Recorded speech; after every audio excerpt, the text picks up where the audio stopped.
বাচ্চার স্কুলে টিফিনের জন্য খুব কম উপকরণে ঝটপট তৈরি করা যায় এমন একটা রেসিপি আজকে শেয়ার করব।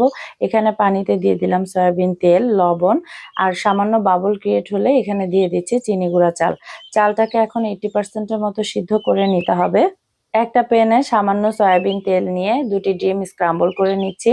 দিয়ে দিচ্ছি সামান্য পরিমাণ লবণ, আপনারা আরো বেশি ডিম ব্যবহার করতে পারেন। আরো কিছুটা সয়াবিন তেল দিয়ে এখানে দিয়ে দিলাম পেঁয়াজ কুচি, রসুন কুচি। পেঁয়াজ আর রসুনটাকে সামান্য ভেজে নিয়ে দিয়ে দিলাম গাজর কুচি, ক্যাপসিকাম।